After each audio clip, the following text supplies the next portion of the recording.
Oh. Nobody was able to hear us a second ago. Let's try that again. Hello, everyone. We're now live. Hello again. Jenna, hello. Yes, Everyone go into live Hello, chat. hello. I've done the live chat. I've done that. So apparently, in Streamlabs, you have to kind of set up your settings on every type of thing. And my 4-person overlays didn't have the audio correctly set up, but I fixed it. We're all good now. With how excited our chat always is when Jenna's here, should we just make Jenna like a monthly guest? That she's just like a recurring guest? I'm down for the conversation. Yep. Okay, You're saying yes, that we'll have a conversation about the conversation that I just initiated. You mean? Oh, sorry. I'm sorry, Devin. You're such a fence When sitter, I dear volunteer goodness. other people to be here on a monthly basis, I like to check with them first. I mean, that's what I was doing. She said, Kevin! yes, excited. She was Kevin! excited about that. Oh, Kevin, dear goodness. You're too sweet. Speaking of Kevin, not entirely speaking of Kevin, but Kevin, I'm excited to see you at Level Up Retreat in 1 month. How's it going? Yay! Kevin's coming. Kevin, at least he told me he's coming. But yeah. You better be there. Anyways, good morning, everyone, or good afternoon, I should say. It's really good afternoon. We are here with your regularly scheduled game show, the weekly live show. Not game show, it just happens to be a game show. The weekly live show where we're going to be talking about our game that we just want to talk about from this past week. We're going to be having a game show that Meg will be running, and we are additionally going to be having our topic of the week, which is a Patreon-suggested topic of the week, and this time, it's about games you pushed off of a statue of Abraham Lincoln. I only have one, personally. I'm glad that Devin, Jen, and Meg all have, more than that, because I've only ever pushed one game off a statue of Abraham Lincoln. But in backup topic for those who don't have that is games we delayed playing for far too long. Also, hello Roy, hello Kiriro, hello everyone, and with that, Jenna, welcome aboard. You want to tell everyone where they can find you? You can find me at the Board Game Garden, both here on YouTube and on Twitch, and at Level Up Retreat. Level Up Retreat. Oh, that's right. Level Up Retreat will be July 14th through 16th in Connecticut. You can find, well, I was going to say links down below, but that's not true. You can find links if you Google Level Up Retreat. You'll definitely find links that way. But we are going to go ahead. Roy, you've been a moderator since way back. Once upon a time, Roy, you might remember this. I don't know. One time I was doing a stream, and mid-stream we had a whole bunch of people who arranged a little a very anti-Semitic attack thing that my own opinion was that it was a bunch of trolls. Didn't come across as actual hatred. It came across as trolls, but 17 people showed up and started spamming things, and on the spot I made 3 people moderators, Roy, and you were one of them, so thanks for that. I'll take it away tomorrow, but for right now you're good. I'll take it away tomorrow. Well, fine, I'm gonna schedule a rant so that you have to rehire him. With that said, so those are all the things. Level Up Retreat, Jenna, Roy being a moderator, and all those fun things. And before I do the thing I usually do where I jump aggressively into the conversation of the show, if anyone wants to be social, you can be social. Meg's like, nope, Devin's got a pencil in his mouth, and Jenna just likes games the way I do, so we're good to go. Okay, so hi everybody. If I say no and then interrupt, that's fair. How's Hi guys. So Wednesday's busy. I leave on Friday, so I'm a little bit stressed. Oh, we almost thought you weren't going to be here today. Meg was planning. Did you I was not see my 2 1x4s with legs? I've got more stuff off the ground. I've been wanting some of those legs. Oh, okay, for Cal. I've been wanting some legs. And the Little Mermaid. I was thinking Little Mermaid, very topical. I've only got one of them done, but I also bought 2 inset drawers to where I could hide some stuff rather than it just being games and stuff. But I got a lot more stuff off the floor, so I'm very, very happy about that. But yeah, no, I've got so much stuff to get done before we leave on Friday. An international trip with 3 kids is just I'm so excited for you. I'm excited too. I'll send you. So Meg, I know Alex doesn't care, but I will send a picture to you because one of the things, the rest of my family is doing a lot more of the main attractions in Rome and stuff. Mm-hmm. But Amber and I are kind of we're gonna take things very at pace with how the kids are doing. But one of the things that I did while my mom and brother and sister-in-law are going to the Vatican, which Amber and I have already seen and have no interest in seeing again, especially with kids. My dad and my sister are coming with me and the family, and we've scheduled a little gelato and pizza making cooking class. And so I can show you Danny and Avery. I've seen those. They do those on the Food Network and stuff. I've seen people do those on TV. The little kiddos are gonna do those. They're gonna give them dough to play with. Yeah, Like, they as give extra they give the just to kids distract like them. soda Yeah. while they cook, and they give the Yeah. adults prosecco. So they're like, "You're gonna need this for the next Yes, 2 please. hours." So, Oh, that's so sweet. Yeah, I want pictures, especially if they put Danny in an apron. I'm sure they will. so Anyways, and with that, we're going to go ahead, now that we've done the social stuff, we're going to go ahead and dive. Mega's super loud. Let me see if I can lower Mega drop. I have always thought that, to be honest. Meg is just, she's deafening. I own it. She's I own deafening. Like, for someone that's a little bit more aloof and quiet like me, it's just so loud to But have I'm just like, what's the Meg. problem? Yeah, Exactly. yeah. So, with that, Jenna, do you want to take us away as the special guest? You want to start us off with your game? Whoa. The game, I actually have it here. I fixed We're the screen. doing Wizards of the Grimoire. this one, Wizards of the Grimoire. Yeah. I've had this one on my shelf of opportunity for a while, and it is a 2-player head-to-head like wizard dueling game, where you are using spell cards and mana cards, and there's a phase where you are drafting. You see spell that, cards. Alex? Yeah, I see it. That What? Meg is on this twice and Yeah. Jenna's camera's not on at all. Different screen setting. Sorry, Jenna. I Technical know. difficulties are happening while you're You can't talking. see me, but maybe you can hear me. Can you hear me? We You're can. good, you're We good. can. Just like Please the hold. idea of a mirrored Meg spitting out Jenna's voice. You should have started moving your lips, Meg. Okay, am I good to continue? I'm You're good to continue. You're good to continue. So you are drafting spell cards and you are placing them out in front of you. I think you can get 6 spell cards in front of you, and then you're using your mana cards and placing each of the spells have a mana card cost, and you are putting those mana cards face down on top of the spell cards. And the really cool thing that I enjoy about it is the like cooldown of the spells. Yeah. Yeah, and how like some of the spells can actually allow you to like move the mana cards from one spell to another, which is really cool. And yeah, this actually was one that I kind of just like had on my shelf of opportunity for quite a while, and I don't know why I held off playing it for so long, because it was a very good one. Did you get this from like the original campaign or sometime after that? Because like I got this through like doing preview for Alex just recently in a new like review or media cycle. So you've had it for a while. Yeah, they actually reached out to me, Grimoire Games, and sent it over like right when they were fulfilling their Kickstarter. Oh, cool. Yeah. Cool. Yeah, I was pleasantly surprised by this game. Yeah, it's actually like their first game.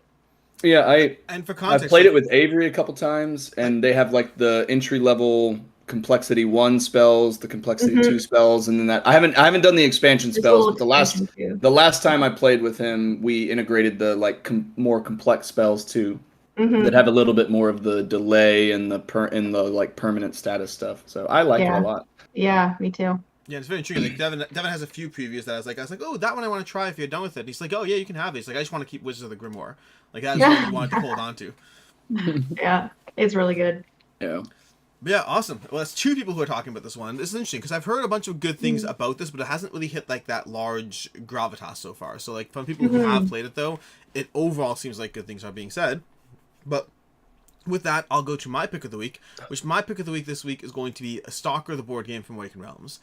This is one, and disclaimer, I work for GameFound, take that into account, but Stalker, the board game is Awakened Realms' newest title, and there's several things about this that I like, and I'm coming at this as somebody who, when they announced Stalker, I was almost completely uninterested when they first announced it. A combination of the lack of me caring at all about the video game. I think I played it briefly when it first came out and didn't really get far into it, but not really caring about the video game, combined with the fact that the initial presentation it felt like it was going to be like a large epic campaign game that wouldn't work for me quite as much overall. And so 1 second, my audio is supposedly low. Give me a second. Gosh, what is going on today? We're The drunk. audio. Oh. Fine now. It'll be fine. That should be All the it should be issues. better. Hopefully, let me know. But anyways, so as far as the game, I initially wasn't interested in it at all because of that, and then I figured I'd play it, I'd give it a shot, but I wasn't as pulled into it compared to some of the other games. But in the end, this was a few things that worked for me about the game. The first is the fact that this is a much more manageable campaign. The core game comes with 3 campaigns in it, and each campaign is like 8 to 12 hours or 10 to 12 hours. So it's not one of their larger experiences that is both good, but also I have too many of them and I'm not able to keep up with them as is. Like I know I love ISS Vanguard and I haven't dove into it since it arrived because I don't have that 60 hours right now. And so this one, the 8 to 12 hours, is much more manageable and is more akin to a campaign like Wild Ascent or like Primal that I can actually dive into and finish. And then secondly is the gameplay very much leans into the style of gameplay that I've enjoyed from games like Assassin's Creed, from games like Flashpoint, from games like what's the last one? Assassin's Creed, Flashpoint, and Burn Cycle. That aspect where it very much feels like a puzzly aspect to the game when you try to figure out how to navigate around the map such that the enemies don't really run to you. This is not a pure run and gun or like, beat 'em up like Zombicide, something like that. It's a game where you have to be mindful of when the enemies are going to engage with you. And one of the things I particularly enjoyed about it is the enemies in the game can actually fight each other. So there's kind of name classification. So the bandits won't fight each other. Different types of bandits will not fight each other, but bandits will fight these various other creatures that show up in the game. So it has that area of trying to be mindful of where enemies are and how to structure yourself so that ultimately the enemies start fighting each other, because no one wants to be eaten by the monster in the void. And so you're trying to manage and mitigate these multiple enemies while managing the noise you're creating so you can accomplish your objectives. And a lot of the cards on the tiles have these cards that are going to be flipping over as you wander around, and so you're going to be literally exploring the map and like flipping over a card, and like turns out there's a secret door that you can now explore, or there's a person you've been trying to find, or there's a new weapon. So overall, this one that went from a game that, of course, I was going to play at some point, but wasn't overly interested in, to one of the ones that thematically, it's not my favorite Awakened Realms game, but from a pure, the theme is still like post-apocalyptic radioactive wasteland, which isn't as much my jam, but from a pure enjoyment of the game, I like this a lot more than I thought it would. Good. Nice. Currently on fire. Priorities. No, I'm good. I'm good. I'm an employed lawyer. The fires were in the Quebec area. So it was a little bit smoky around where I was, and then it just smelled like campfire. So we just avoided going outside for the most part.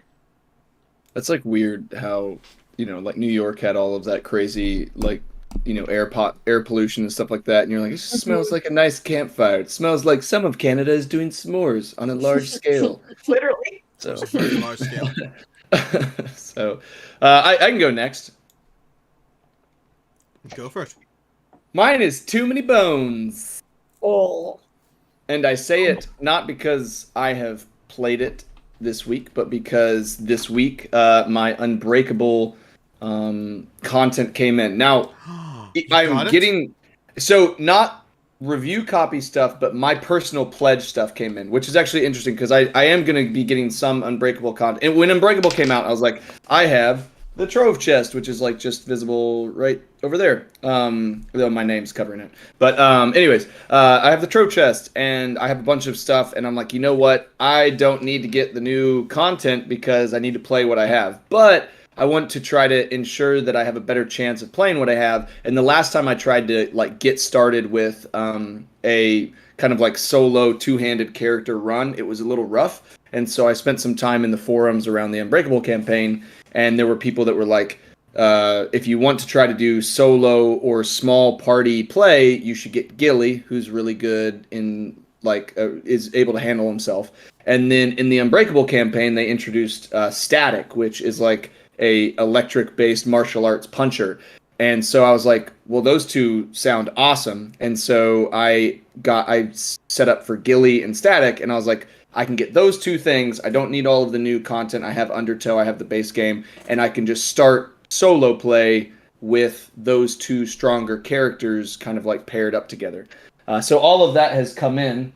And then... so I'm excited to play. I want to consolidate it all into the Trove chest and get that set up, and then be able to start playing some Too Many Bones. So I'm excited. Yeah, there you go. So that's Static. Who so my first D&D character was Way of the Open Hand monk, and so unarmed pugilist style Characters are really cool, and also I want to eventually get, like, me and Amber, I think eventually want to get like sleeved tattoos and stuff. So the idea of like full chest of tats makes Static look just he looks like, you know, Brad Pitt from freaking Snatch. So no, it's not Brad Pitt from Fight Club. Brad Pitt from Snatch. My personal favorite that I'm looking forward to from the new campaign is Carcass, who literally eats the various enemies and cooks them in different ways, and in some way is messing with literally just consumption of their enemies. That's all. I like the idea of him fighting in the wilds and somehow pulling them in. Yeah. Do you guys think I would like this game? Yes. Ooh. Wow. Because they reached out to me and offered to send some of the Unbreakable stuff, and I don't know if I would like it or not. Well, so there's a few questions. Oh, you're not going to Origins. Darn it. We can play it level up, and you can see if you like it. We could play a level up. Cool. But also, what games have you played that are in any way in the genre of having a character?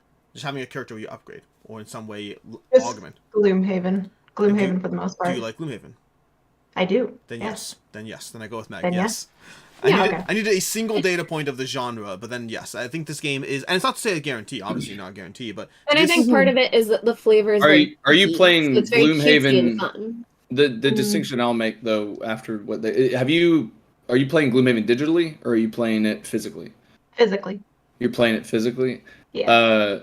I feel like Gloomhaven is the only thing I would say about Too Many Bones and Cloudspire and any Chip Theory title is the rule set is heavy enough that if you play it, you kind of need to play it consecutively for a while to where you can ingrain it to where you're not constantly, to where if you take a week or two or a month break, you're not coming back and having to like re-look the whole rule book up. And I would say that Too Many Bones, which I know is a lot of people's favorite, is their first title, and it has the worst rules out of all of their titles. So it's to me, it's the one that you have to really dedicate some time to the most, to where you're not like, because if you ever come back to it like 5 months later and you only played it a couple times, you're probably gonna have to reteach yourself. So I will say, as someone who feels that way about a game like Mage Knight, I find that with Too Many Bones, I need to like generally check one or two things about the sequencing, but I find like a quick reference of a few things is usually enough to get me up and running. But yeah, but I like it. I like it a lot. I think it's great, and yes, I'll happily play this one at level up in a heartbeat. This is one of my favorite games. Yeah, it's one of my favorite games of all time. Like I like it so much more than Gloomhaven, and I like Gloomhaven a lot. But yeah. Dang. Anyways, Meg, that brings you. Hi. Oh, my game this week is Mother of Frankenstein Volume 1. So this is a game that I got to play through this, I don't know, maybe past month. And it's another, not escape, but like puzzle style game where you're working through different things. Similar to something like Emerald Flame that you guys have heard me talk about. And I wanted a similar experience. And I would say for this game, I did still enjoy it, but it was not as enjoyable for me as Emerald Flame. There are some things that were very clever that by the time they were being put together, it worked really well.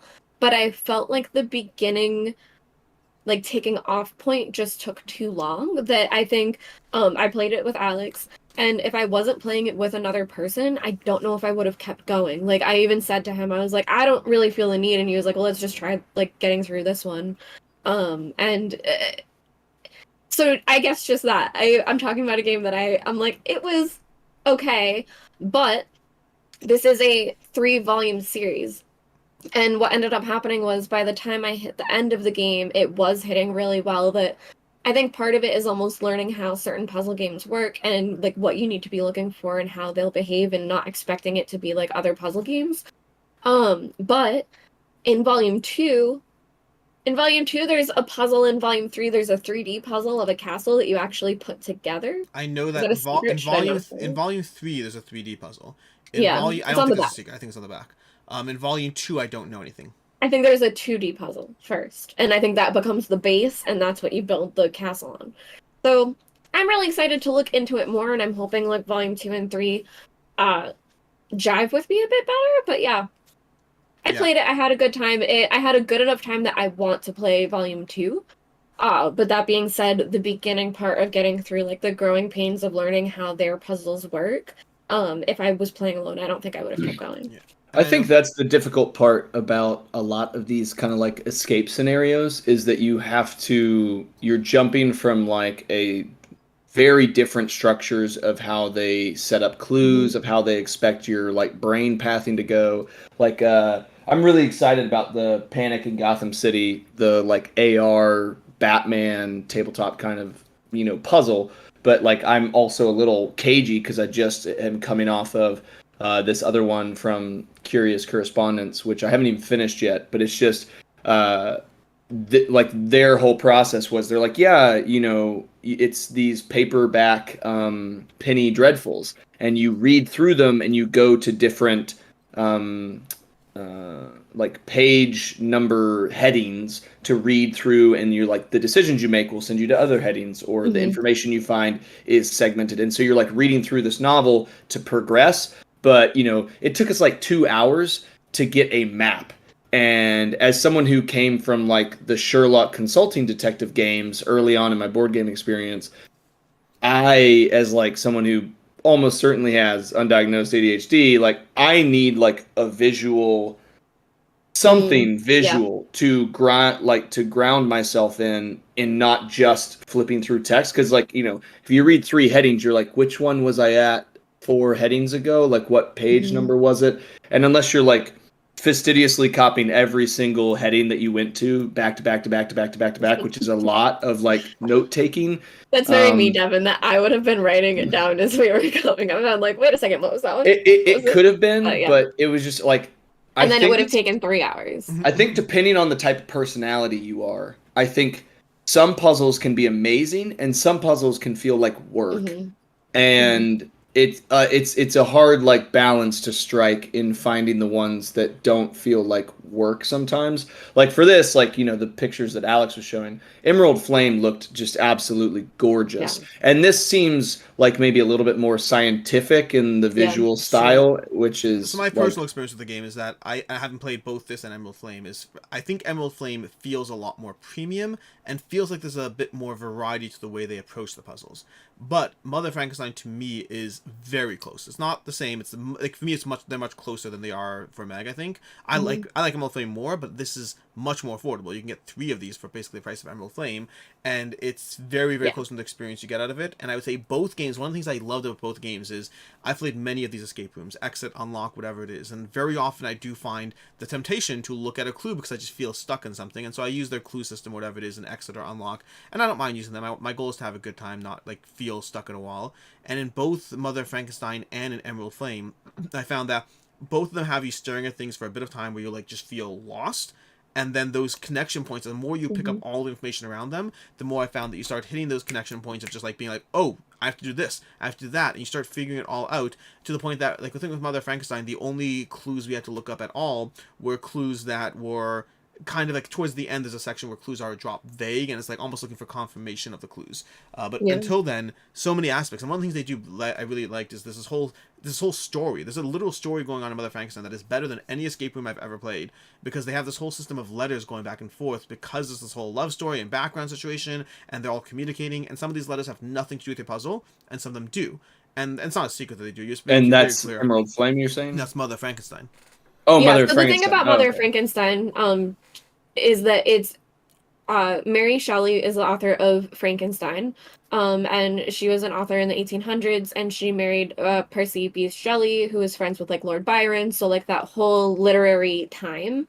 And I think that does really influence like what it looks like visually too, is that Emerald Flame is a lot more drawings and things like that, whereas Mother Frankenstein is a lot more literary. I think that if you do enjoy reading and stuff like that, if you're a bookie type person, it probably would be a genre that pulls you in a bit more, because it does read very much that way. Yeah, I enjoyed it. I enjoyed it a lot. Anyways, with that, are we ready to transition? No, sorry, Alex. I just want to go back to the point that you made that I usually say like price and affordability, and I forgot how much cheaper Mother Frankenstein is, and I think for that difference, it was a lot of quality and similar puzzles for a lot less money. That being said, Emerald Flame has 3 and 1, whereas Mother Frankenstein, you're buying the 3, so I think it's kind of the same. So Mother Frankenstein, if you recall, there's 3 separate envelopes in it, and each envelope is its Yeah. own puzzle. In terms of gameplay length, my guesstimate from experiencing it, my guesstimate is that Emerald Flame is probably around 7 to 9 hours for the box, and Mother Frankenstein is around 5 to 7 hours for the box. Maybe. Think about the amount of time. Maybe. Either way, that would be my own personal recommendation is, if you are someone who's tempted by the Emerald Flame, my recommendation would be pick up Mother Frankenstein. Even this $39.99 price you're seeing here, you can get it cheaper if you find it in your local game store, whatever it is, or just online local game store. You can probably find it for around $35, $33, somewhere in that range. And I think try this, and if you like this genre, you'll probably feel Emerald Flame is worth it. Whereas Emerald Flame at like $80, $90 is much more of a thing to bite off for that initial price. Yeah. But it's worth it. It is. I think it's worth it, but it's Yeah. Anyways, with that, I think it's time for the weekly game show. Meg, are you ready to go? Almost. Yeah. Well, yes. Well, I'll jump to Well, us on the big don't screen. put the screen on yet. Do the 4 of us screen. I'm please. already ahead of you. Okay. So, to explain this game, as soon as you see it, you're gonna understand what we're playing. So I'll kind of do the background first, but I had this game in mind with chat in mind. So anyone in chat right now, I meant to say this at the beginning of stream, and I'm so sorry that I didn't. If you're in chat, if you want to go grab a piece of scrap paper and a pen, you're gonna probably want paper and pen. I believe everyone else already has that. And you can also just pull up like a document or something if you're at your computer. So you don't actually need that if you're able to type. But yeah, chat is completely able to play this simultaneously with everybody else, and you're able to answer if you'd like. Everybody. Yeah. And you guys are ready? Okay, so you guys are going to be doing puzzles. Keep it still on the 4 of us, Alex. You guys are going to be doing puzzles. There are 3 puzzles, because I didn't know Jenna was going to be here. So if you each win 1, the tiebreaker is you all win the game. Congratulations. Someone needs to explain That's that not going to happen. That, and then when you guys, this is the part I was a little tricky on. When you guys are ready to submit your answer, I think that you should just say ready. You're going to be able to tell me the answer, but keep in mind you are telling other people right parts or what might be wrong, like for deduction style. Mm-hmm. So only say the answer if you know the answers. Okay. Ooh. For comparison, it sounds like that you're saying something along the lines. If you said tell me 4 things and we got 1 wrong, we may have informed the other person of 3 things. Exactly. Okay. And if I Thanks for assuming that we only had gotten 1. Yeah. So before we start, one other thing, you guys, is you're probably going to want the screen pulled up for Devin and Jenna. Alex can see Skype. You're probably going to want to see... Okay, so you're going to want to see it. Okay. Me? Yes, everybody. The thing that's going to be on the screen, you're going to want to see. Because it does not have the answer on it. So we should all be looking at the screen that I should show now? Yep. You can do it now and share it to all of us, and I'm going to read it out loud for everybody. Meg, Jenna, Devin, and Alex all attend the same convention, where they can play games, check out panels, see friends, and go shopping. Each of them has a different favorite activity.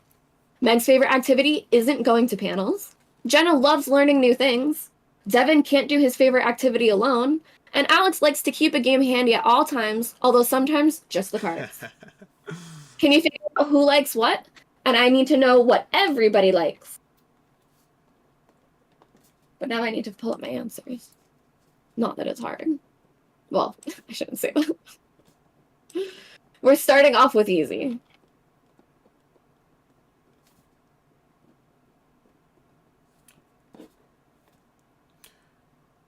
Just for confirmation, are we assuming that inherently they are not all the same activity? Correct. Yeah, They're all Ready? I'm ready. All right, Devin, let's hear it. Okay. Meg likes to go shopping. Mm-hmm. Jenna likes panels. Mm-hmm. Devin likes to see friends. And Alex likes to play games. Ding, ding, ding. That was totally my answer. I shouldn't have wrote anything down. I was Should've doing just the same looked at thing. the I was like screen. starting to like write things down, and I was like, Yeah. I finished like charting should've my just map, looked. and Devin's like, I got the answer. I'm sorry, guys. I'm doing multiple screens because I'm screen sharing, so I didn't get to see chat, but it looks like we may have gone a bit fast. So there are only 3 of these because I thought this may have taken a long time. This may be the fastest game we've ever played on the channel. There's only 3. Evan, you're a genius. Are you guys ready for the next one? Yes, we are. Yes. Okay. Meg, Devin, Jenna, Alex, and Chris have their game days on consecutive days, all between Monday and Friday. Meg's game day is as many days before Chris's and Devin's as is after Alex's. Jenna has hers 2 days before Alex's. Chris's game day is on Thursday. Whose game day is on each day?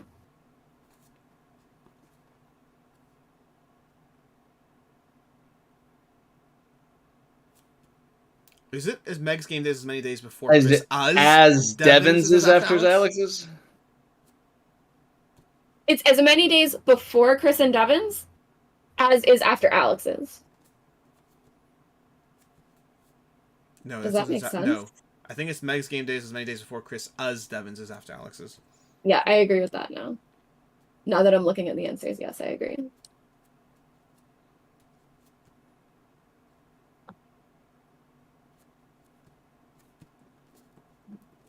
And then my brain melted. I got it. Got it ready. All right, let's hear it. Crap. Jenna is Monday. Jenna is Monday. Oh wait, there's Tuesday in play. I may have messed up, but either way, I'm gonna go with it. Jenna is Monday. Alex is Wednesday. Chris is Thursday, and Devin is Friday.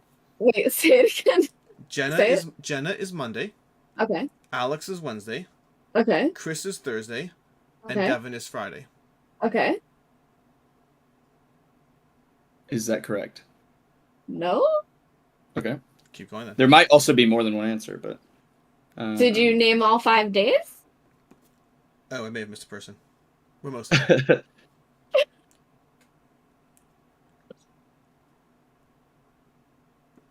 Oh yeah, sorry. Meg is Tuesday. Everything I said is Meg is Tuesday. Yes. So do you want to say okay. again? Sorry, I got everything. I just left out the last person. Okay, Jenna is Monday. Yep. Meg is Tuesday. Yeah. Alex is Wednesday. Mm-hmm. Chris is Thursday, and Devin is Friday. Yes. Okay, Yep. so I got a thing. I just left off one person. The last Yes. remaining day. Okay. I'm both Monday and Tuesday. The next one I accidentally deleted the answer to, so I'm doing it with you guys. Can you wait a second before starting to read it? Because there's a delay for me and Jenna seeing Yes. it in yes. YouTube. But Alex, are while you watching it read on YouTube as well? I'm not watching it on YouTube. No, I'm watching it on the live stream. Sorry. Yeah. You should watch it on YouTube so you have the same delay. You know? Is All this right. Chris George? Yes. It's Chris George. He's our homie. Okay, I'm on to the next one. And I'll start reading, but if you're all watching YouTube, you should see it at the same time. Okay. Okay, I got YouTube up. Each of 5 friends, Jenna, Devin, Alex, Chris, and Meg, are enjoying the level up retreat and playing one of the following games: Castles of Burgundy, Dune Imperium, Monikers, Ticket to Ride, and Just One. Chris is either playing Dune or Ticket to Ride. Neither Devin, nor Jenna, nor Meg is playing Just One. One of the boys is playing Castles of Burgundy. One of the girls is playing Dune. And Meg is playing something with worker placement. Can you figure out what game each friend is playing?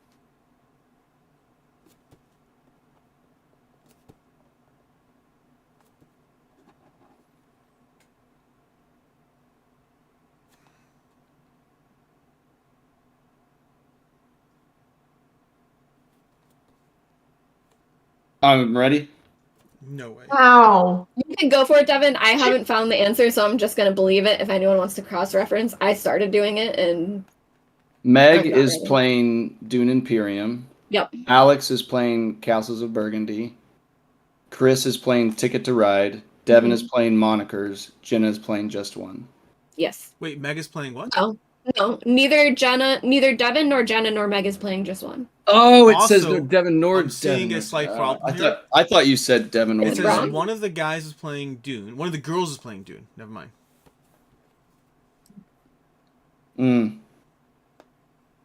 Then I'm not sure if there's enough information to guarantee this. It should be. Am I allowed to re-go? Yeah, I for can sure. go. Nope. I guess I'm gonna go, but I'm not sure if I think there could Oh. be 2 viable answers, unfortunately. I'm gonna go with I'm ready, and I'm gonna say Jenna is playing just one, Alex is playing Monikers. You're already wrong because it Yeah. said neither Devin nor Jenna nor Meg is playing just one. Yeah, there I is crossed the enough wrong person. information because I just did it. I Okay, just did it. can Do I you guys go? want to know? I got it. Meg is playing Dune Imperium. Alex is playing Castles of Burgundy. Nope. Jenna is what? Nope. Your screen Meg got is changed. playing. Oops, sorry. I moved the thing in front of it. I have it. Meg is playing Dune. Jenna wants to do it.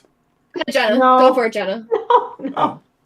No. Meg is playing Dune. Chris is playing Ticket to Ride. Jenna is playing Monikers. Alex is playing Just One, and Devin is playing Castles. Alex is playing. I'm playing Castles. Yeah. Because you can't be playing Just One. So technically, Alex could be playing. That's So what I there are multiple I answers think there because are. I could be playing Castles of Burgundy. Well, I mean, so- Alex could be playing Castles of Burgundy, and then I could be playing Ticket to Ride. Look, Jenna's got it. Jenna's got it. That's what I'm No, saying. I don't. Oh, Okay. Jenna's The charting chart it. is incomplete. I think there are right- multiple possible answers, but I could be wrong. Let me tell you my logic, okay? Yeah. You know that Meg is playing Dune. Yes, Yes. we all do. And you know because of that Chris is playing Ticket to Ride. No, Wait, Chris why do is you know playing. that? Chris is either playing. Chris Yeah. is either playing Chris Ticket has to to. Ride. Yes, I agree with that. Yes. So then because of that, so then the three people left are Jenna, Alex, Devin. Neither Devin, Jenna, or Meg is playing Just One, so Alex has to be playing Just One. Oh, I'm playing Monikers, I think. Am I playing Monikers? Yes, because the only boy left is Devin, who is playing Castles of Burgundy. Gotcha. Yeah, you're right. I know.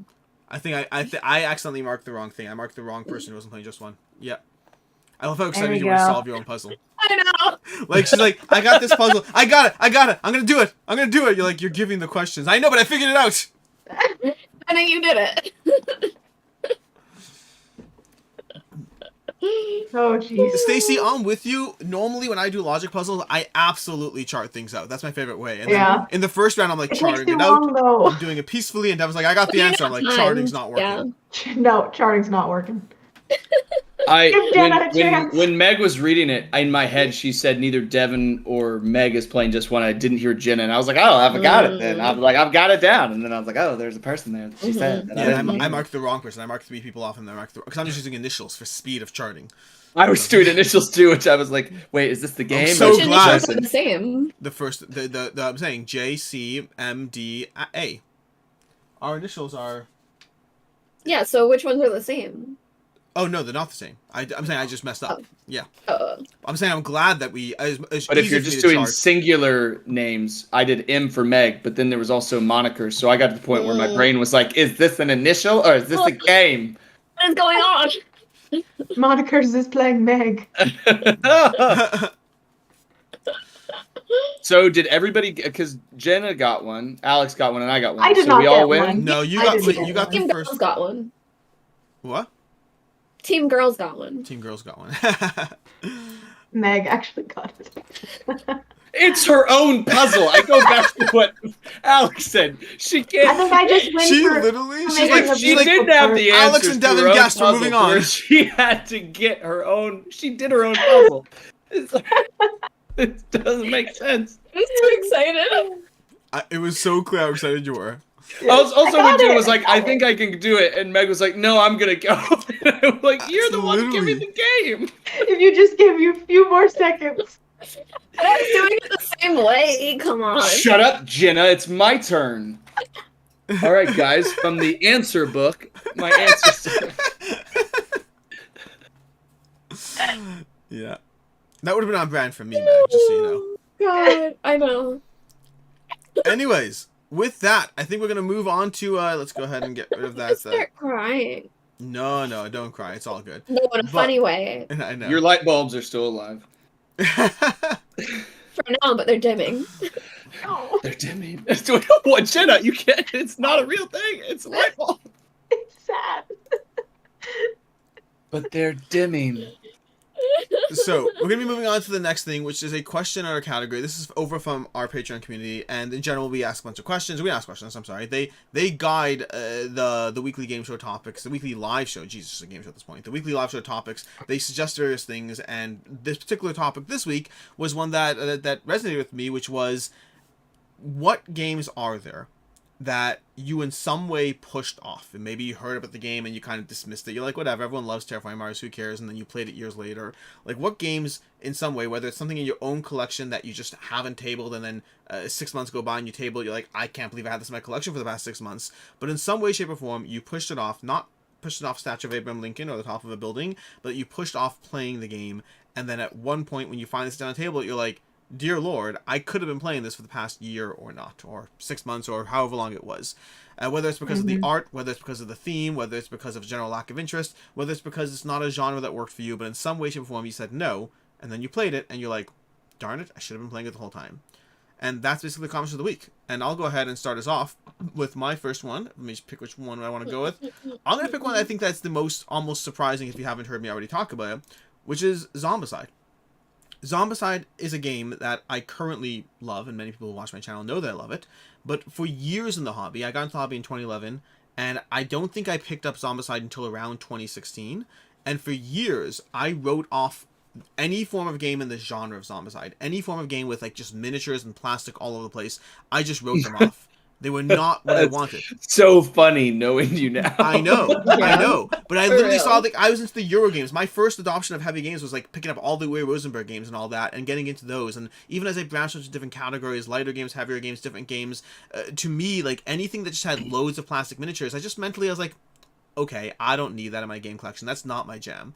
And I don't know what changed it exactly. I don't know what the final line was. It might have been Blood Rage that was the pivoting point. There was definitely a game that shifted for me. But I remember like when I finally picked up Zombicide, it was a game system. And Zombicide Black Plague was my first one. But it was a game system that I had known that it had existed for so long. And I had been dismissive of its existence for so long. And then I played it and I was like, huh, moving a bunch of plastic figures around the board and slaughtering zombies is pretty fun. I like this. And now I have like, I don't know, $1,500 worth of assorted Zombicides in my basement, because of course I do. So that's where we are now. But yeah, Zombicide is definitely one that I love the system. I love this genre of games in general, and this is one which I definitely very strongly said no to for a very long time. Interesting. Who wants to go next? Are you doing photos for all of us? Mm-hmm. I can go next because I talked. Go for it. You can put on whatever one you want. I'm gonna put you pick one. Pick one.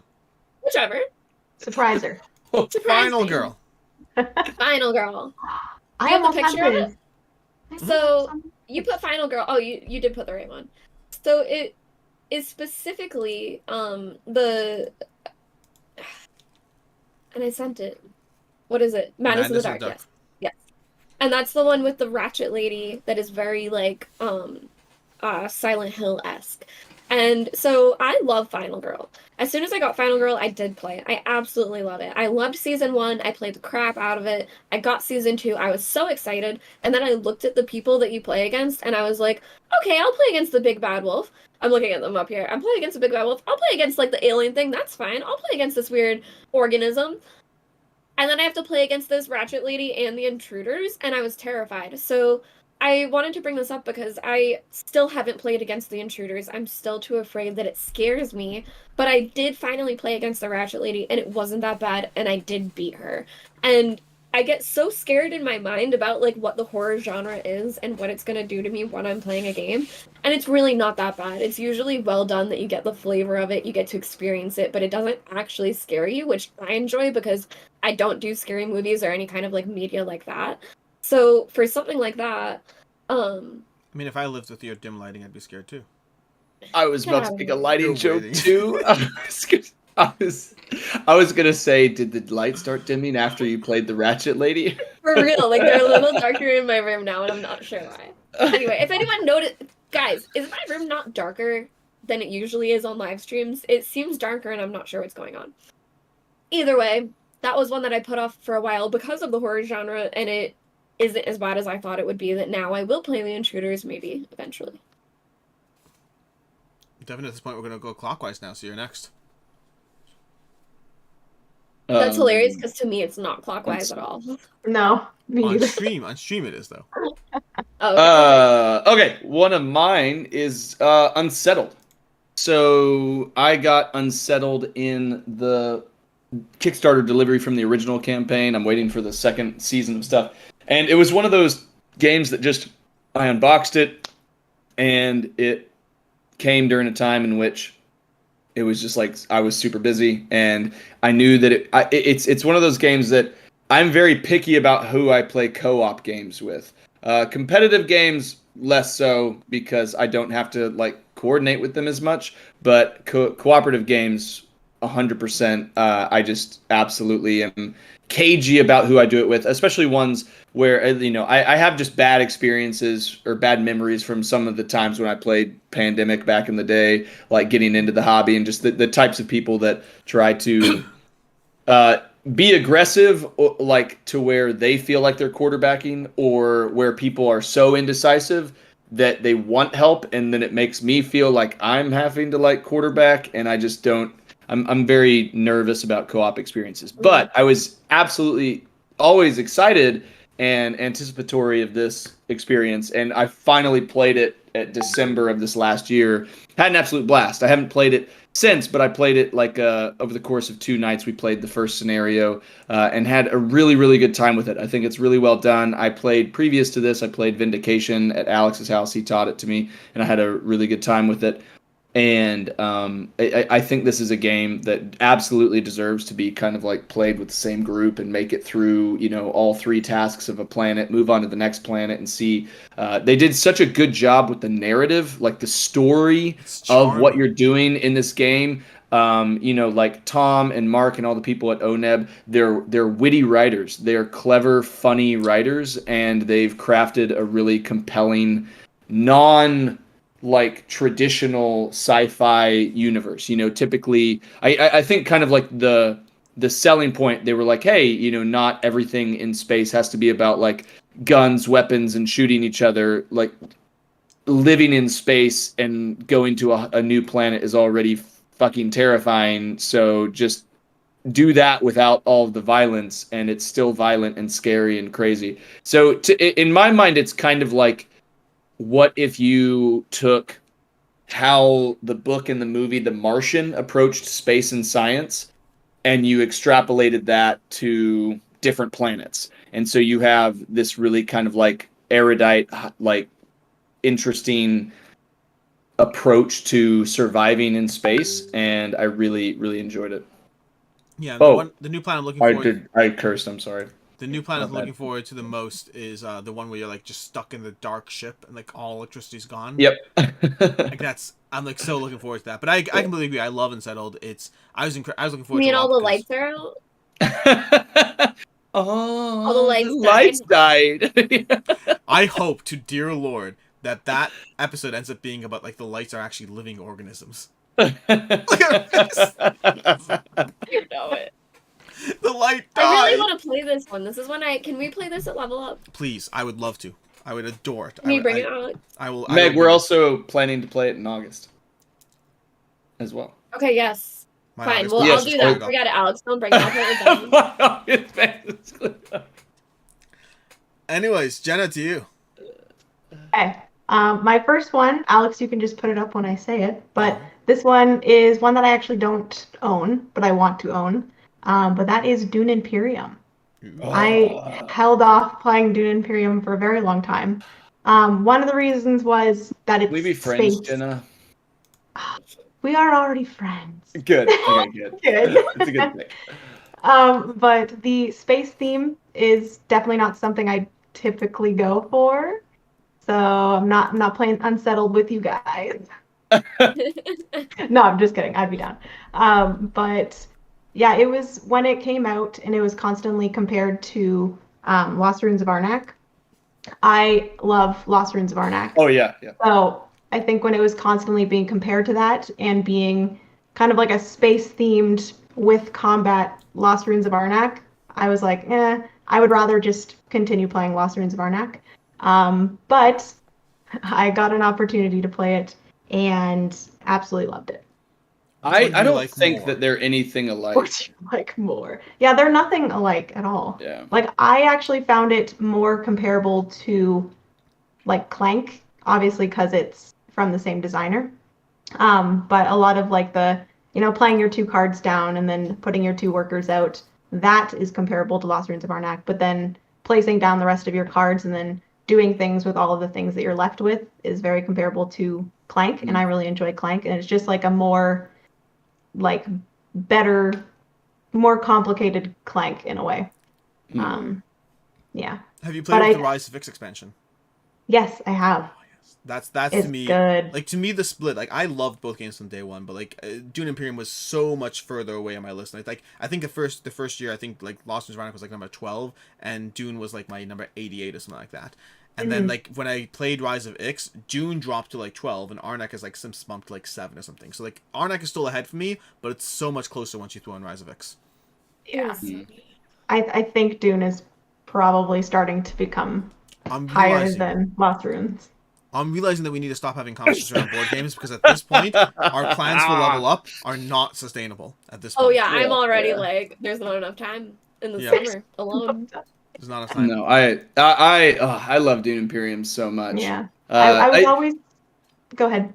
Oh, I was just gonna say, when you're playing, so to me, the big difference that I have in a lot of the games that I like versus ones that I think are good but aren't for me, which is what Lost Ruins is Every point matters so much. no, it's not that. I mean that is something that I do care about, and I have mentioned multiple times, and you're tired of hearing it. But the thing I was gonna say I love was, it. I love it. I just know you, Devin. I want like a full category of trivia questions devoted to you. Games,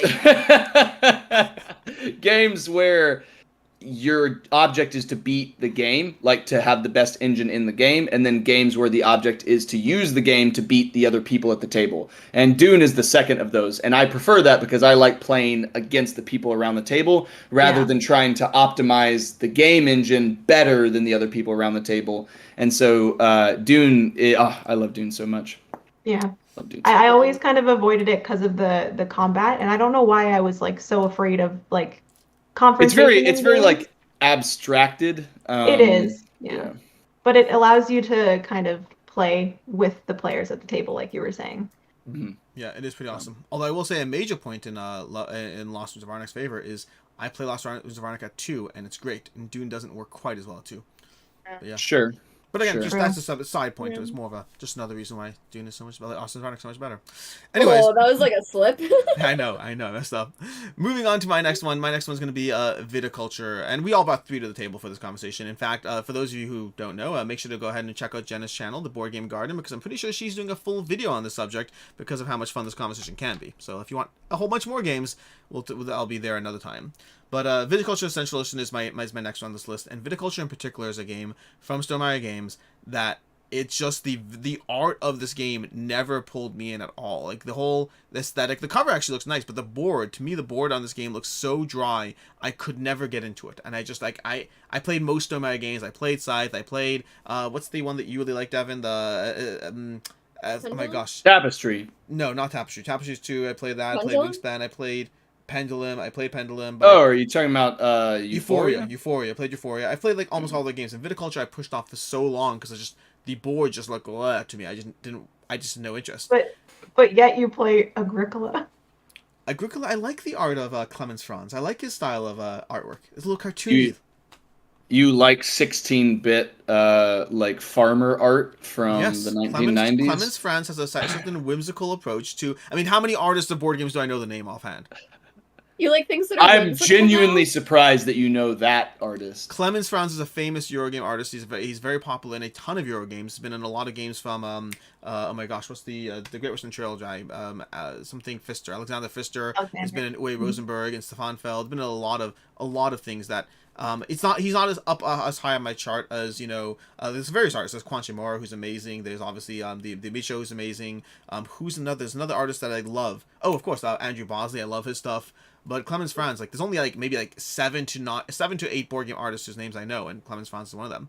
I still don't know who drew Viticulture, by the way. But anyways, point is that Viticulture I did finally play, and it's amazing. Like, I love Viticulture. It's so much fun to dive into it, with or without the expansions. Although I will say Viticulture World, while enjoyable, is not my preferred way to play it. I prefer it in other genres. Yeah. But me too. like, I like Viticulture World. I'm always down for it, but I prefer the head-to-head.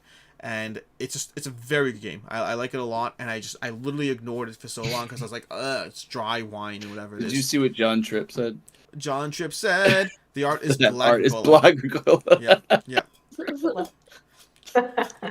I will acknowledge that Agricola is the least ideal, I think, that my least favorite from his. I think he like iterated and improved upon his artwork. Caverna, I think, is actually a great implementation of his artwork. Mm-hmm. Oh, Vincent, Caverna looks choices. significantly more appealing visually than I agree. Agricola does. I mean, Agricola's an old game. It was. I think it might have been the game that popularized Clemens Franz. So like he's moving into his later phases, his 2010 decade. Yeah. Pretty soon he's going to join Taylor Swift for the next Eras tour. Exactly. Meg, to you. Oh wait, I have to choose for you. Okay, good. You're good. Let's Chapel. Enjoy. That's what I was gonna pick. I was gonna let you pick the second time, but okay. My next game is Letters from Whitechapel. So this is one where we have talked about it already on the channel, but this is one where I avoided for a very long time because of the theme. It was one that I wanted to play, the hidden movement. I wanted the experience of it. Devin really enjoyed it, and I knew that. And for me, I just couldn't get over the mental idea of, okay, so either I'm killing girls or I'm failing to save girls that are getting killed, which is awesome. So it did finally take like reskinning the game and calling it different things for me to play it, just because like I just wasn't motivated by what you were doing whatsoever. I didn't want to make the choice that would then fail and cost them lives. So for a long time I put it off, kind of called it different things, used different words. It was more about investigation. And I really enjoy this one as a hidden movement game. I think there aren't that many, and this one does it very differently. Like, there are ones like Mind Management and Beast, and this one, especially with how many points there are to move on the board, it's just very interesting and like a fun puzzle. And I think that hidden movement sometimes can be fun for the hidden person, and not always as much fun for the people that are searching. And I think that Whitechapel makes it very fun for both. I think it gives you enough people working on the good side that you really spread out and you can do enough that it's a more balanced battle. But that being said, Devin gave me advice to play with certain rules to make it feel a bit more balanced. So which ones did you use, by the way? I'm just curiosity. I honestly don't remember now. There was like an extra carriage. Mm-hmm. No, there's an extra Jack has extra stuff. There's an extra movement each phase. There's like 5 or 6 extra rules in the rulebook itself. You start with 2 movements in the beginning before the game that's starts. one of them. There's 5 or 6 extra rules built into the rulebook that are like, here's how to modify the game if you feel one side is stronger or not stronger. Yeah. And I felt like Whitechapel was an even tug every time, and I really enjoyed it. And you guys also played what to me is back-to-back of the most outlier games in the world. I mean, you guys played what? Each of them in 15 or 20 minutes? No, Devin's basically like, the only problem with the game is like Jack always like can just like totally escape. It's not a problem at all. That's the only problem with the game, but like I like it otherwise. And then Meg proceeded to play as the cops and caught me in 3 turns. I proceeded to play as the cops and caught Meg in 3 turns. And like Devin's like, this game is like, go away, people, go away. Let's play Dune Imperium. Then we finally played a longer one more that was longer. But yeah, it's definitely one that I guess I don't know if I even have great advice around it though. If this is still a theme that isn't for you, you don't have to play it. It's a great hidden deduction game. There are ones coming out now like Beast that I really enjoy if it is like it still makes you sensitive and you don't want to get a game like this. But looking at the board that Alex has pulled up, it is plain enough that you don't have to be feeling like what the story is if you don't want to. Stacey points out, how did they get that picture if the game is still in shrink? Because the game in the picture is still in shrink. It's an interesting point. I'm assuming someone had 2 copies, but it is an interesting point. Yeah. What's interesting is it's not like loaded from the publisher. That's like unless the publisher's name is Zombie God, in which case it is loaded from the publisher.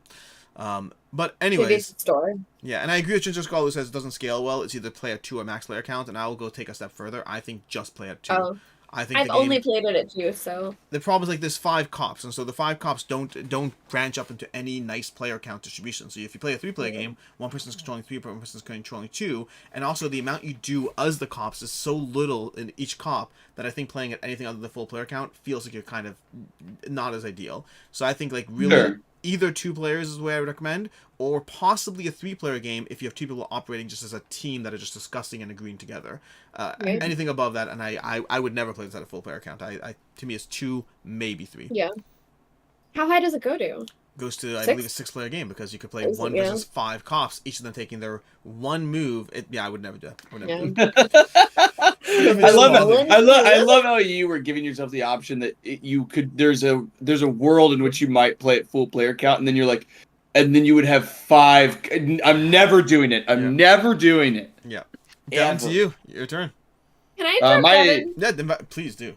Please. I think Jenna's puppy, I don't think it's showing on stream, but Jenna's puppy went inside a basket and is under the blanket now. Yes.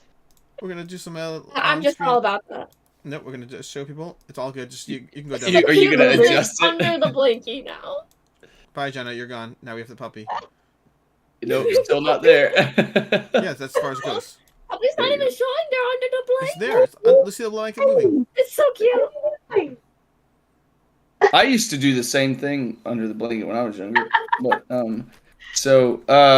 anyways, War of the Ring is my next one. Gotcha. Yeah, so this is a game. I mean, it's a very well loved game. It's got designers who most recently under Simon's publishing just did the Dune War for Arrakis 2 to 4 player game for sure. So successful. I haven't played the card game yet. I'm very eager to play that. The problem is, I've heard that the base game, the one that is just by itself at retail, is best at 4. I've heard that from a couple people, and I don't have the new content that was either out or is soon to be out, which is like 1 and 2 player scenarios with 2 towers and stuff like that. So for War of the Ring, I think that this does a fabulous job of making you feel like you're in the world of Middle Earth and that you are in a more expansive kind of like bird's eye view of that time in history in which the Fellowship is trying to get to Mordor. And like in the movies, you don't really get the full scale of like the topography and the socio-political like space of all of these like free armies and like the the humans, the elves, and you don't get, I guess, like the geography of where everybody is connected to each other. And if you've read The Hobbit or you've read the Lord of the Rings series, then you really get a cool kind of sense of scale, and it's a very like operatic feel of like conducting multiple staged attacks between like the the armies of shadow and then the free people armies, and it's really well done. I personally think that I like Dune War for Arrakis more, but it took me so long to get War of the Ring played just because I didn't know the rule set. So eventually, after like a year or more of owning it, my brother came down and he taught it to me when he was visiting, and so I got to play with him, and that was a really fun experience. And I mean, as Alex is showing on the screen, people can get really into it. They buy like hardcore terrain and they overlay that on top of the map and make a really big experience. I mean, all of those minis are painted. I don't have anything as grand as that. I just got the terrain. Oh, you did? I think it's a really, really good game. There are just certain elements of the mechanics that I find a little bit frustrating. Like, in the Dune game that I played with Alex, in maybe the first or second round, Alex rolled an abysmal roll of like all of the same exact type of action, which would have like ruined his turn pretty much. And in War of the Ring, like they don't have anything to address like unfortunate setups like that. And in this, it's just like, oh, if you have this much or more of one type, re-roll and kind of like mulligan it to where you're not. It just helps make it to where you kind of constrict the ends of the spectrum to where you lose those really bad outlier turns, which I appreciate. And then there's just some other small mechanical things that I think it is appropriate to the scale of the massive like sieges and fights that you have, but like trying to fight, like take over a stronghold in War of the Ring is like a task. It's an endeavor. Like you have to commit a ton of forces to it. And then if you commit a ton of forces to it, but you get unlucky in your dice rolls, it can essentially like just take you back a lot amount of time. So it doesn't feel as unevenly punishing in Dune, but I still really like War of the Ring. I have 2 expansions that I haven't played with yet. I'd love to play it more. I think it's a fantastic game, but it is definitely a commitment because it's like 4 or more hours that you're gonna commit, maybe closer to 5 or 6, especially depending on how well you know the rule set. But it's a really, really fun game, but definitely massive scope to it. Jenna, to you. My next one is yet another space-themed game, and that's Moonrakers, which I know that you guys like. But I don't own this one. Again, I do really want to own this one eventually. But my friend Aiden actually recently got the like big Titan box, and he introduced it to me, and I obviously didn't like the space theme. That's kind of main reason why I held off. And then also the main mechanic is negotiation, which I, for some reason, thought negotiation was like a bad thing. That it caused a lot of like confrontation again. I don't know why I was so scared of confrontation. But it's not a bad thing. Basically in Moonrakers, you're trying to complete these different quests and you need these different symbols and stuff in order to do so. And you're calling upon the other players to kind of help you with those quests. And you can kind of negotiate like what things the players will get for helping you out with these different quests and stuff. Or I guess what are they technically called? Contracts? Yeah, contracts. Contracts, yeah. And yeah, for some reason, the last like few months, I've been introduced to a lot of like more like interactive mechanics. I've always just been a very like my own thing. I'm a huge solo gamer, so I've always just been like, oh, I don't want to interact with anyone at the table. Like I want to play board games that I like have my own individual puzzle.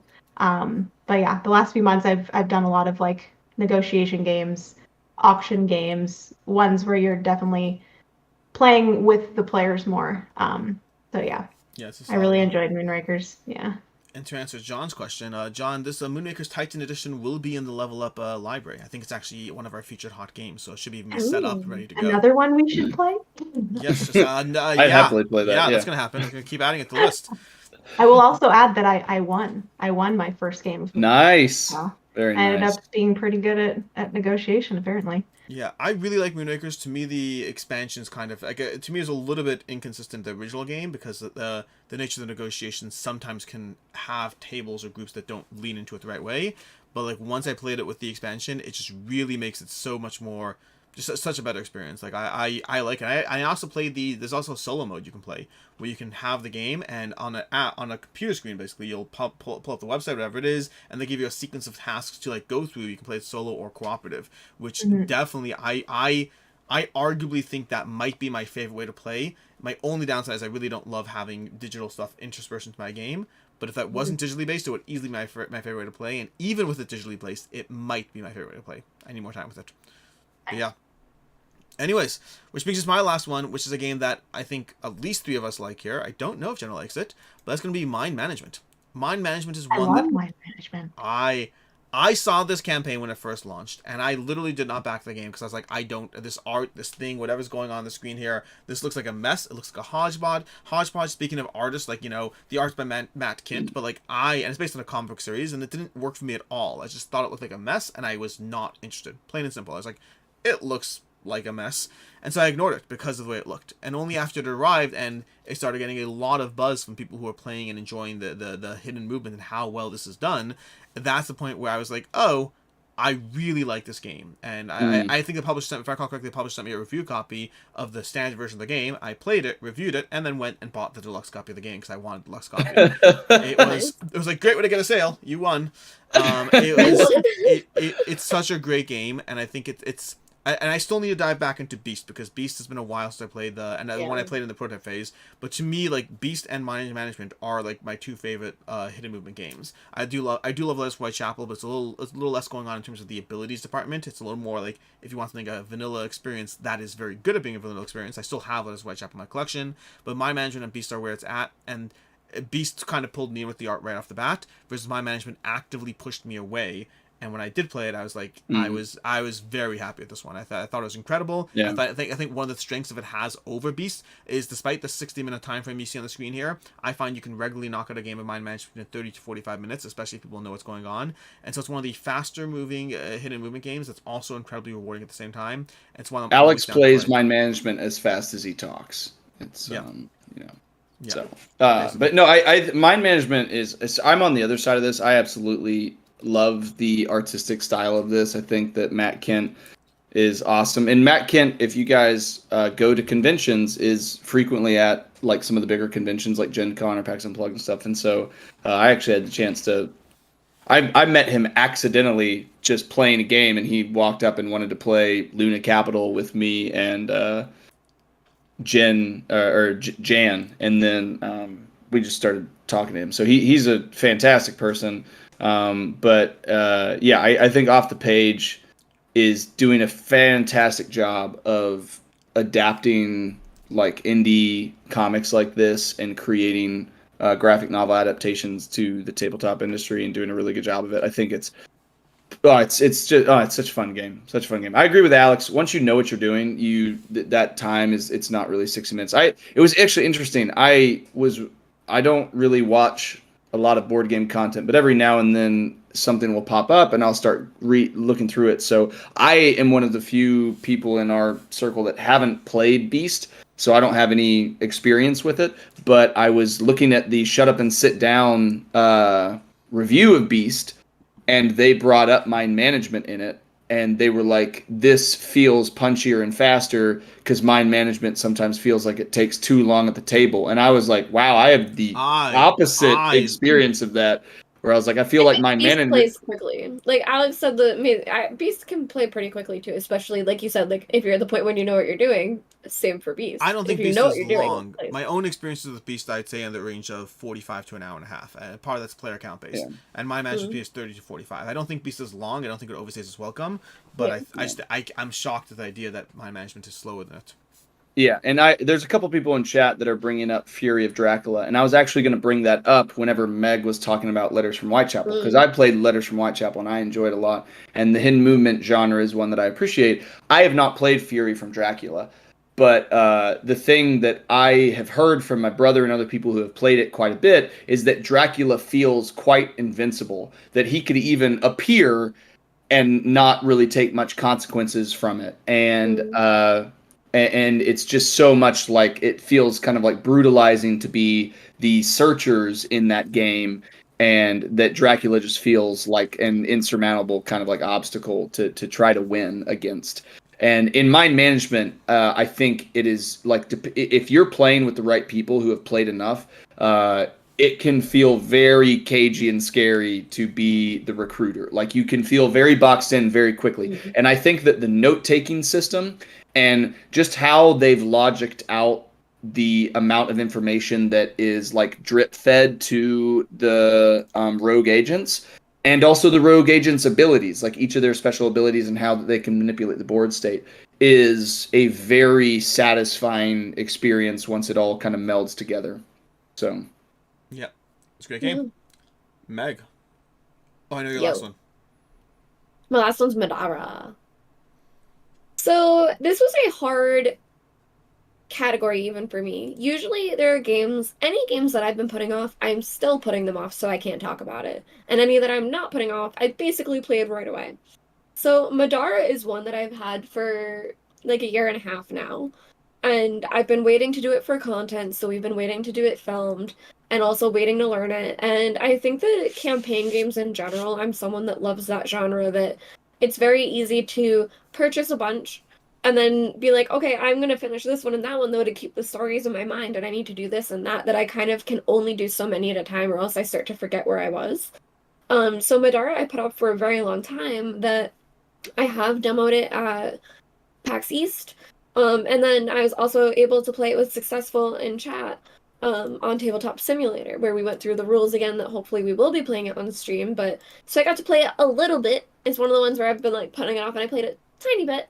But I know I'm going to enjoy it, and I already did. I'm just waiting for stream to start. Or whatever we do, however we do it. Yeah, But we're I'm not very, entirely very sure what we're excited doing for there. this one. But yeah. Yeah. But yeah. Well, I mean, this is like the only campaign game you guys are playing. So. Yeah. So we can just prioritize this one. Yeah, this one I was gonna play with Devin, but he wasn't interested in this one, so I guess. Just go screw yourself, dude. Anyways, to you, Devin.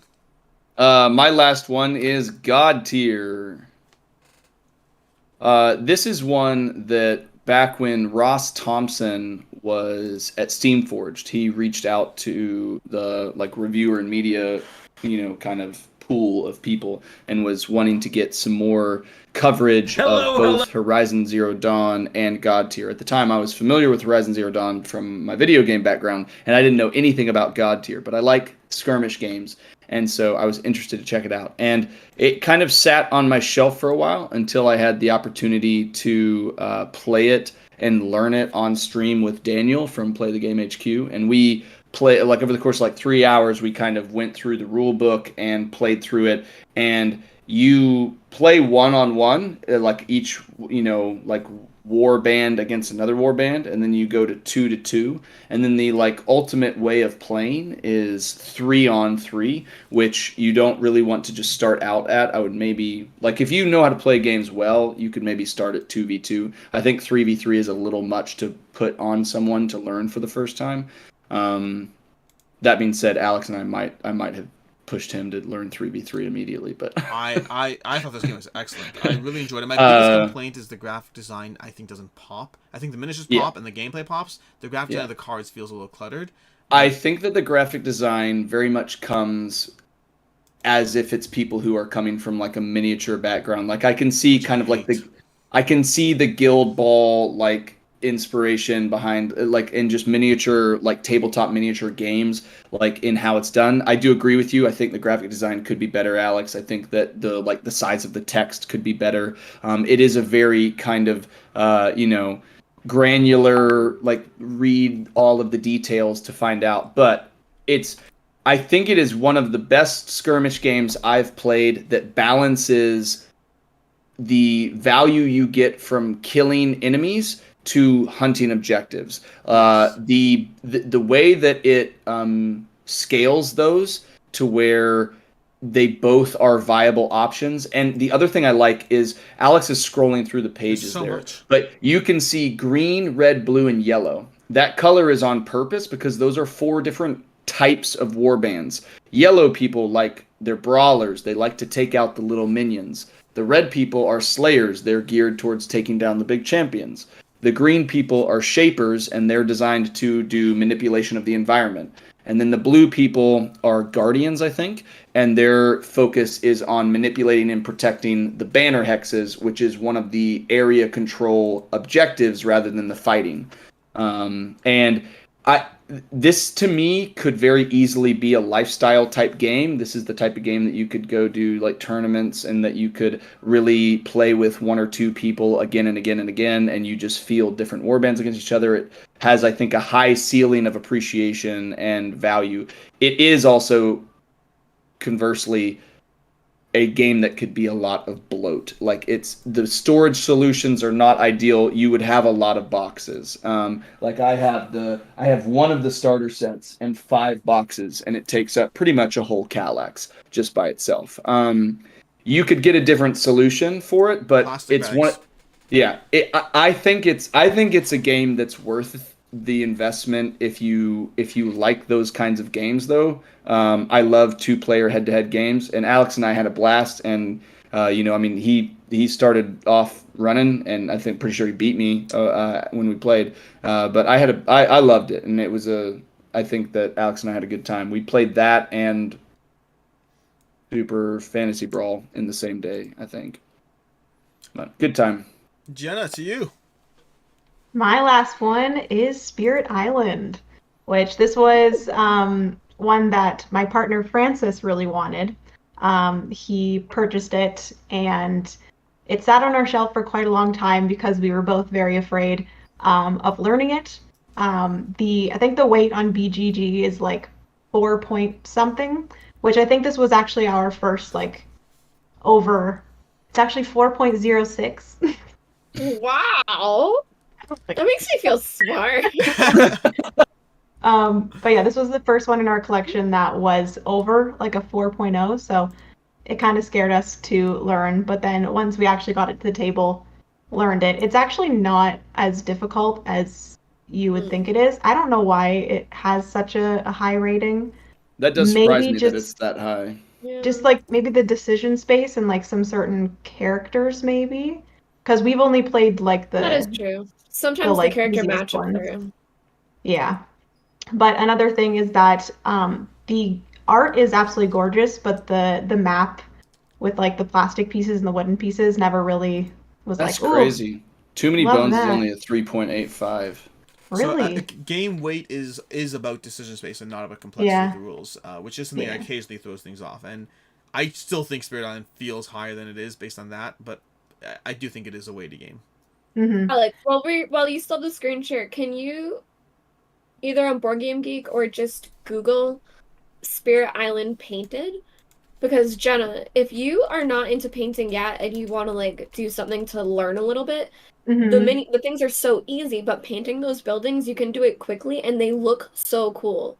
Oh yeah, And the like the little little wooden dudes one. are very easy. I see Alex is pulling it up. It's very, very simple. You don't have to put a lot into it, Oh and they look yeah, so much better. Oh, they never mind, not do. painting, because now I want these ones. Those are so cute. Like, obviously, these are the best ones. See, like those ones are a lot more detailed, but I've Holy seen Wow. people crap. just do like the roof and the grass, and that's it, and it looks Mhm. so much better. Oh my gosh. Golly. Wow. But yeah, also I'm not like the hugest fan of cooperative games. But I think this one works really well as a cooperative game, especially for me, because I kind of get scared and I like don't know what to do and I'm like, help, please. So it's nice to have someone there to be like, okay, I can use this card. Like, what do you have? What can we do?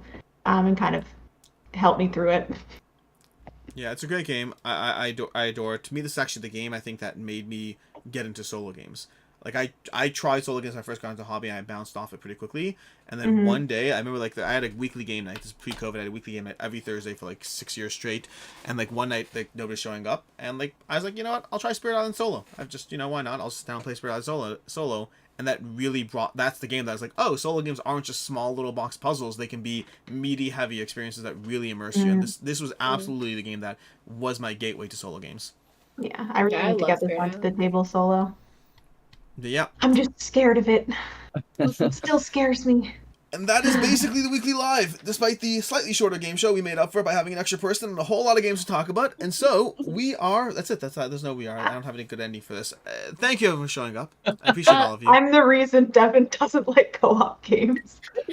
Yeah, because I haven't got to play it with Jenna. Alex, do you want to tell them you will maybe not be doing the live stream next week? That's a fair point. Next week there will be probably no live stream, although maybe I'll actually I was live kind of stream. considering it. Yeah. Anyway, so here's the deal for next week. Next week is going to be Origins Game Show. Origins Game Show taking place in Columbus, Ohio, June 20th to like the 23rd or something like 18th. I don't know. Next week starts on Wednesday, I believe. So Wednesday through Sunday is going to be Origins Game Show. The hall opens up Thursday. I'll be setting things up on Wednesday and being in the hall setting stuff up. And so there may be a live stream next week I was from thinking the hall. depending on Wi-Fi. We'll see. Depending on Wi-Fi, that's a big deal. Yeah, depending on Wi-Fi, there may be a stream from the Origins Game Hall. Otherwise, there may not be, and we'll see. It may be an attempted stream as we show people. But either way, I do plan on having a video of the floor up on Thursday. So Thursday morning's video should, if things go well, be a, crawl of the Origins Game Show Hall for those of you who either are showing up and want to see what's out there, or those of you who are not showing up and want to get a bit of an experience. But past that, that's going to be next week, so it's going to be very, very crazy. Sound is going to be awful in the hall, Swebme. I need to look into things. I may have an option to make it better, but Swebme, fun fact as well. It might not be bad on the Wednesday. Correct. Usually when I do some of the pre-show things, it's usually the day before people get crazy. So the Wednesday area in the hall should be fine. Like when I did Gamma, I did Gammas. Crazy. It was crazy. My Gamma video was bad, but the other ones I've generally done it before people are in the hall, specifically so you can get decent sound. But that said, that's basically next week's plans. Jenna, thank you for joining us. We're glad to see you every month in our obviously consistently, showing up guest spot. Devin, Meg, you guys are okay. Yeah, I know. Love you too, babe. Thanks so much, everyone. We will see you possibly next week. Bye!